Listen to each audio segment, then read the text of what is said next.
And So it Paul was. there. I will Thanks, Camille. name that it was an interesting time to like come in and observe. Given the fact that we were showing 13. Yeah. But damn, that documentary is good. So Me good. too. And I was grateful to be there for it. Yeah. Thank you. And I know that, like, it wasn't originally planned to be 2 days. After the first day, I, like, thought I found a convenient stopping point, and I was like, oh, this is going to be a disservice if we don't, like, get into this a little bit. And I think they were just a little fried, a little upset, didn't know how to approach it for the discussion portion, so that was, like, definitely a missed opportunity, I think, on some levels. But I also think, even just today, in terms of their engagement with, like, now the reconstruction lesson, Right. like, they were just, like, so much hungrier for, Right. like, oh yeah, this is actually from the documentary yesterday, I see this, and kids were, like, naming that. So I gave a bunch of community credits today too, like kids who were, like, looping back. So that was great, but I definitely yes. No, so it was great to be in there for the documentary, and I was able to actually assess Cool. based on where we are. So we have a Good. couple of goals for this part of the Mhm. year on thinking. Like, we started with focus and investment, focus on culture, and we're obviously building on that by building investment in our rigor Mhm. and in the amount of work and voice that we're giving and ownership that we're pushing Yeah. academics onto kids. So we're specifically, do you remember our goals here? Yeah, shooting for 3 Mhm. in thinking, and then in rigor, isn't it 3 for both categories? No rigor goal this year. Not yet. Rigor, we believe it is 100% folded into thinking. That's so oh, we have- because it was on. Sorry, I was thinking about the You're heavy good. lifting and the discourse portion. Yeah, so we're differentiating in our Right. coaching. Our hope is that 100% of our teachers and us, we hit a 3 on heavy lifting, and we're working to push discourse at the same time when we're ready. And we also have a goal on the accountability point that 50% of the time, 100% of our students meet our expectation. Yeah. And that sometimes includes the follow-up, like if a scholar earns a level 1 but then you still get to 100%, then that Mhm. counts. Cool. So this week, when we look at the 3 indicators on heavy lifting, you absolutely nailed on most students are prepared to answer the question when cold call, turn and talk, or writing. Mhm. And when I observe, well, I would love to hear from you in that 10-minute Harkness discussion, like, what are you doing here to get these kids so ready to talk that they're just ready to go? Yeah, I think framing initially of this is a safe space to take Yeah. a risk was, like, hugely important. The topic, of course, is, like, in itself, I think, engaging already. Kids had feelings that they wanted to express. And I think really the disservice I did was a lot of thinking work. I think the turn and talk or, like, a writing moment, and I had them do a writing moment sort of, so this is at the end, but, like, I don't know, it didn't feel as fruitful as it could have been. I think, like, write, discuss, and then do that, like, maybe not revise, but, like, rewrite, just, like, to come back and close it out. Like, what do you feel now? So I really think, like, I could have optimized that a little bit more. So you're getting into your grows. But I do think, like, the prep was setting the scene appropriately. Yeah, I agree, and I think there's one other thing here that I want to punch is like your key lever from last week, which allowed you to do this. There was real uptake of that Harkness rubric coming and like going straight into your plan, and kids were ready to talk and knew your expectation for what discussion should sound like because of that rubric in your overview. Hey. I'm so sorry to interrupt. How can I help? There's 2 girls taking a test on the same desk in the hallway. Like, someone, Io's finishing her IA, she's sitting with Khalees. They're both just do it. They're like, it's for history. Like, do you want me to, No, sorry, they can. should they go to class? They should go to class. Yeah, you Great. can Do you have want me to IO. take their- Just give me what they have. I'm sorry. Great, That- no, it's okay, and I'm really Thank you sorry for to your interrupt. help. The hallways have been really hard Yes, today. thank you for your I help. appreciate it. Yeah. Yeah, so that's really big. And I would say that the other piece here is you gave them like a really juicy thing to talk about. Yeah. Where I want to zoom in is on scaffolding and cognitive lift. Specifically in the questions that we're giving kids to discuss. And this is where the like fact that I saw like you guys discussing a documentary, I'm kind of like, all right, connecting the key lever to what I saw in our plans, you gave a pretty open-ended prompt. You're just like, what do you guys think? And then when I dug into our lesson plans this week, what I saw is like some questions where I was like unclear where the discussion was going to start. And so our goal is to move that score on scaffolding from a 2 to a 3 and heavy lifting from a 2 to a 3 by providing really clear discussion prompts that'll allow you to to speak less Yes. and allow that discussion to go more. What I saw happen in that lesson, in the discussion of the documentary, is like you stepping in to respond to kids because the initial discussion question was unclear. So what I want to do is divide and drive right into the close read prompt, the close read lesson for, I think it's Tuesday, Frederick Douglass, Tuesday. the race problem. Yep. And I would like to hear from you. Like, how have you intellectually prepped this lesson so far? Yeah, that one specifically, we had discussed at day of practice briefly looking forward in terms of the IPP that I'd like to do, not as thorough as I would like to go on this. So I have read the document twice. I have basically looked at the questions, responded to the questions myself. Cool. And in terms of like a central question, like we're switching from like an aim plus a question to like really just framing a question for kids so it can feel more like an inquiry lesson in Unit 2. So like, here's the question. Great, now we're jumping into the sources to really answer it without doing too much like front loading. Great. So I see you doing a strong job on the prep side of making the do now really quick. The context is short. You're giving the information that you need to on Frederick Douglass. You can just dive into text.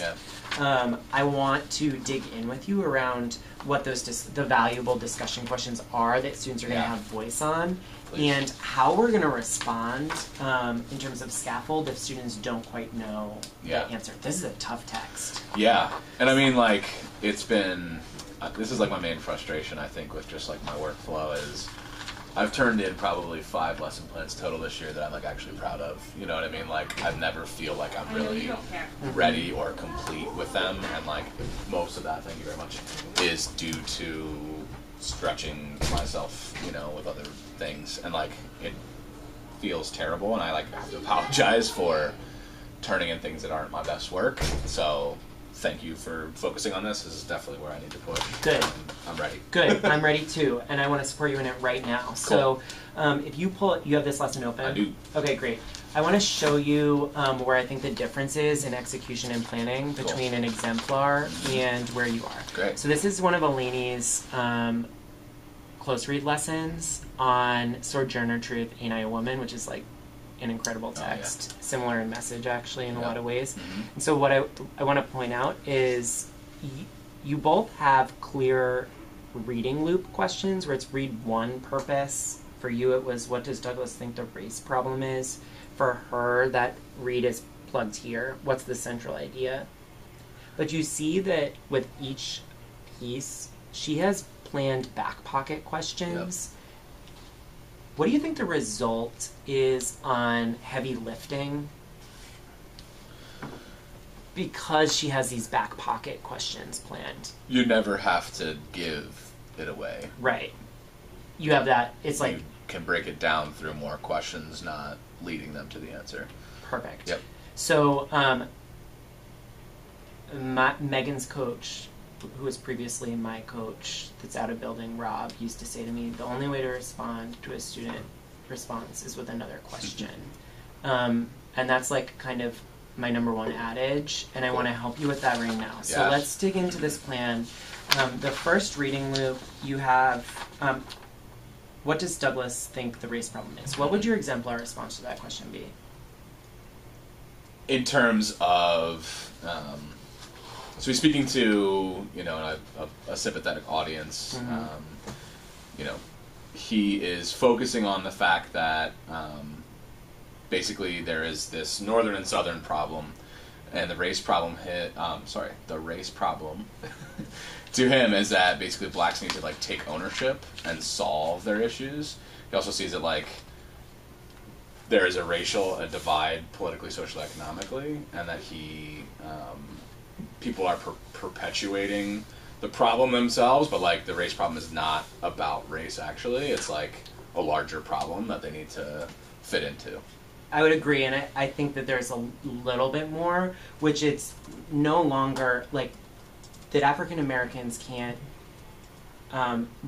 It's no longer an African American or black problem. Race, it's a national It's a problem. national issue, yep. And so, like, the central argument that I saw was that Douglas was saying that, like, white Americans have essentially displaced this as an issue of, like, onto blacks need to solve. Exactly. It's a contradiction, yeah. Exactly. And so what I saw is you listed as the exemplar was Douglas sees the race problem not as a problem created by blacks, nor as a problem that blacks need to solve. Rather, he sees it a problem created by Southern whites to regain control over the political, economic, and social life of the South. Where do you see that in this text? Where do you see that come out? I mean, I think that second to last paragraph for me, I guess the third paragraph and then the fourth. The true problem is not the Negro, but the nation. And then the United States government made the Negro a citizen. Will it protect him as a citizen? So I think I agree with you. I need to revise that answer. Because I think we can target it and make it much more simple and accessible for kids. I sort of definitely was, now I'm realizing, brought in a lot of like prior knowledge and other thinking and reading into this. But I think it's super clear in those two paragraphs of this is a national issue. The United States has given us this ability. Like, how are we going to deal with it? Yeah, so when I see the big question for the day, your big question is around, like, what's the status of African Americans according to Douglas? But your second read prompt is how does Douglas argue that there's a race problem was changing. I actually see the paragraphs that you pulled out. The second and third is developing the how. Like, he's using juxtaposition and rhetorical question. I see the first paragraph is critical. Yeah, for sure. It's. You mean for the second read question? No, for the first. Around okay. what does Douglas think is a race problem? So, and I see it as really He lays it out. challenging in terms of text structure and vocabulary. So I want to think through with you what some back pocket questions. I'm sorry to interrupt. Nick and JJ are waiting for you in the TR. I will be with them shortly. Okay. Great, thank you. Yeah. This question suggests we need to break this down. So Yeah, I I see agree. what are some of the responses that you think you're going to get based on the first question to what does Douglas think is the race problem?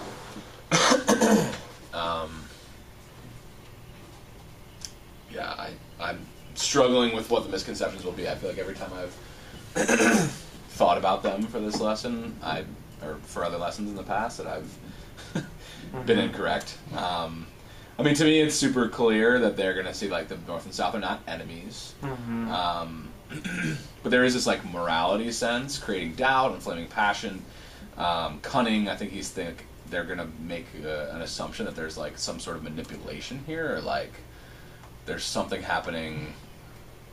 I don't know. I think that language is going to trip them up in a way that I'm not sure how to clarify. I think they're going to really struggle to identify the first paragraph as the main argument of the thesis. And that first paragraph, I think that is the misconception. Okay. Just not recognizing it. Great. The reason why, and I think kids, if you said, what is this argument? I think because of the text complexity of the first and second paragraph, I think they may say that there's an issue between white Southern citizens and black Americans, and no one is taking responsibility. Yeah. I see a couple of core vocabulary that I think is going to trip kids up. A disfluent reader is not going to recognize the difference between object and object. Yes. And recognize that object here means disagree. Further, subsisting and precipitating. those are words that they may struggle with. So rather than give that vocabulary, You mean like in a vocab box? yeah, I want to think through some back pocket questions with you Great. that you can ask when you see misconceptions here. Okay. So I would start broad. I would start the discussion with them through a high ratio move like a turn and talk. What does Douglas think the race problem is? When you get a misconception, I would respond by doing this. Everyone, turn back to your text. Box paragraph 1.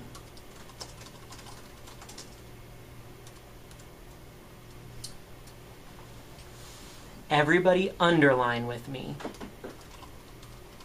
this second sentence. I object to characterizing blah, blah, blah, blah, blah.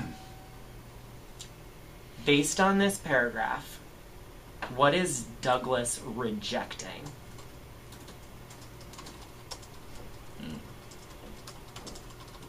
And if you need to, dropping it in here,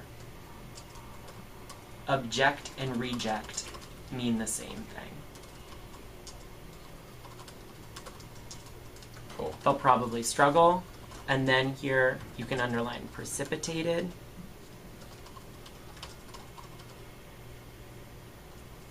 And say, what does Douglas mean when he says, as if the Negroes had precipitated that problem? Means to cause or to start. Right. Okay? So we need to wrap up. But the key lever here, so that you don't have to give answers or give Yeah. commentary, is to script back pocket questions. Yep. So your action step for these plans and for lesson plans next week, as the key driver for pushing scaffolding and heavy lifting to a 3, is to have back pocket questions ready to go. Okay?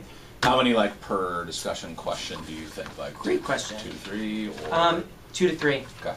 Nail 2 to 3 per each of these discussion loops, and I think you'll be good to go. Awesome. And then if you need help on the how, I got these are my suggestions and like some ways to start back pocket questions. Great. Paraphrase, sort of like- give conclusion, find evidence, support multiple conclusions. Cool. Go from there. Great. Okay? All right, Jonathan, thank you so Awesome. much. Thanks, Andrew. Yep.